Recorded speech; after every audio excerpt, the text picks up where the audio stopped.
Hallelujah. Praise the lord, praise the lord, praise the lord, praise the lord. ప్రియ సహోదరి సహోదరుడా, ఈ యొక్క మే నెల మరేమాతకి అంకితమైన నెల. మరేమాతను ధ్యానిస్తూ ఉండగా మరి యేసుక్రీస్తు మనకి కుమారుడు అంట.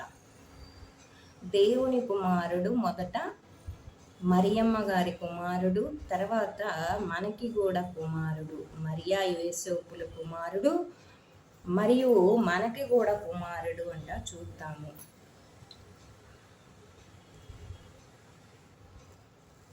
మన అక్కకి లేదా చెల్లెలకి లేదా ఇరుగువారు ఎవరికైనా ఒక బాబు పుడితే, మన అక్కకి ఒకవేళ బాబు పుడితే అక్కకి బాబు పుట్టాడు అంటాము. లేదా ఇరుగు వారికి, పొరుగు వారికి ఎవరైనా పిల్లలు పుట్టే వారికి కుమారుడు పుట్టాడు, బాబు పుట్టాడు అని అంటారు. వాళ్ళకి కుమారుడు జన్మించాడు, పుట్టాడు అంటాము. కానీ యేసుక్రీస్తు పుట్టినప్పుడు, యేసుక్రీస్తు పుట్టక మునిపే మనకి ఒక కుమారుడు జన్మించెను, పుట్టెను అని వాక్కు తెలియజేస్తుంది. ఇప్పుడు మన అక్కకు కానీ, మన చుట్టాలకు కానీ, మన బంధువులకి, ఇరుగు పొరుగు వారికి ఎవరికైనా ఒక బాబు పుడితే, పలానా వారికి బాబు పుట్టారు, లేదా మా అక్కకు ఒక బాబు పుట్టాడండి, లేదా మా ఇరుగు పొరుగు వారు అన్నయ్యకు ఒక బాబు పుట్టాడండి, లేదా పొరుగు వారికి ఒక బాబు పుట్టారు, మా ఇంటి పక్కన ఒక బాబు పుట్టాడు అని చెప్తాము. కానీ యేసుక్రీస్తు పుట్టినప్పుడు మాత్రానికి మరి మనకి ఒక కుమారుడు పుట్టాడు అంటాము. మనకి ఒక కుమారుడు పుట్టాడు అంటాము. ఎందుకంటే యెషయా గ్రంథం మనకు తెలియజేస్తుంది, 9వ అధ్యాయం 6వ వచనంలో మనకు ఒక శిశువు జన్మించెను,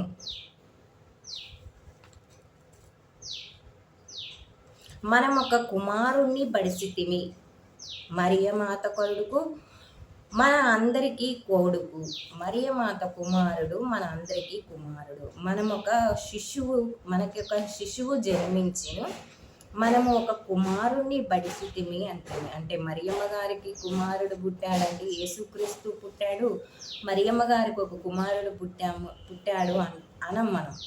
ఎందుకు అంటే మనకి ఒక కుమారుడు పుట్టాడు, మనకు ఒక శిశువు జన్మించాడు, మనకి ఒక కుమారుడు పుట్టాడు అని అంటాము. అందుకనే మనకి కుమారుడు అనే మాట ఎంత గొప్ప మాట.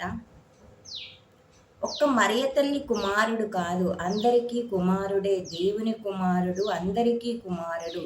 అందుకే మనకు ఒక కుమారుడు జన్మించాడు అని ఎంత భాగ్యము. మరియ తల్లి గర్భంలో మోసింది, మనకి పురిటి బాధ లేకుండా మనలందరిని తల్లినిగా చేశాడు. అది దేవునికి మనపై ఉన్న ప్రేమ. దేవునికి మనపై ఎంత ప్రేమ ఉందంటే మనకి ఒక కుమారుడు జన్మించాలని నిశ్చయించుకున్నాడు దేవుడు ఆదిలోనే. కానీ ఆ కుమారుడు ఎవరి ద్వారా జన్మించాలి అంటే ఒక మరియ తల్లి ద్వారా జన్మించాలి. కానీ మన అందరికీ కూడా అంట పురిటి బాధ లేకోకుండా, మన అందరికీ కనే బాధ లేకోకుండా, మన అందరికీ ఒక్క మరియ తల్లి కంటే మన అందరికీ కూడా కుమారుణ్ణి చేశాడు అని ఇక్కడ దేవుడు చెప్తున్నాడు.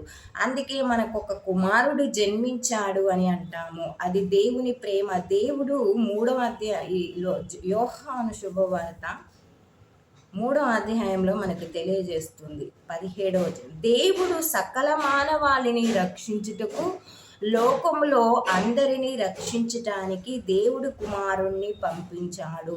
మన కుమారునిగా దేవుని ప్రేమ మనపై చూపిస్తున్నాడు.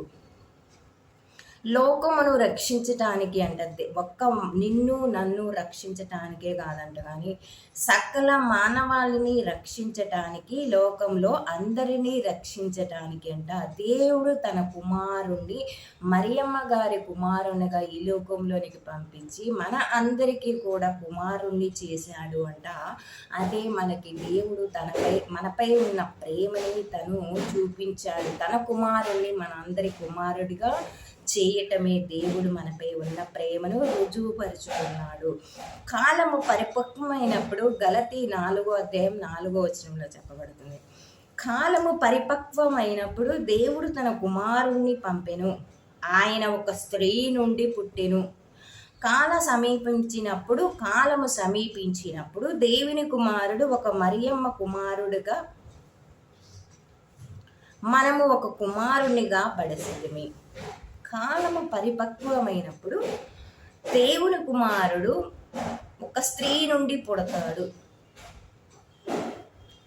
అప్పుడు కాలం సమీపించినప్పుడు దేవుని కుమారుడు మనకి కూడా కుమారునిగా బడిశాము అంటున్నారు. ఎంత గొప్ప ప్రేమ! దేవుని కుమారుడు, మొన్న దేవుని కుమారుడు, నిన్న మరియమ్మ యోసేపుల కుమారుడు, ఈనాడు మన అందరికీ కూడా కుమారుడయ్యాడు యేసుక్రీస్తు. అందుకే ఈ కుమారుడు మనందరికీ ఒక దేవుని కుమారుడే కాదు, యేసుక్రీస్తు దేవుని కుమారుడు. తర్వాత కన్య మరియమ్మ గర్భంలో జన్మించినందుకు మరియమ్మ గారి కుమారుడు. ఇప్పుడు మనకి కూడా ఒక కుమారుడు. యెషయా గ్రంథము చెబుతున్నట్లు, యెషయా గ్రంథము మనం ఒక కుమారుడిని పడిసితిమి, మనకు ఒక శిశువు జన్మించును అని గొప్ప మాట. అందుకే యేసుక్రీస్తు మన అందరికీ కూడా కుమారుడు అని తెలియజేస్తున్నాడు. ప్రియ సహోదరి సహోదరుడా, ఆమేన్.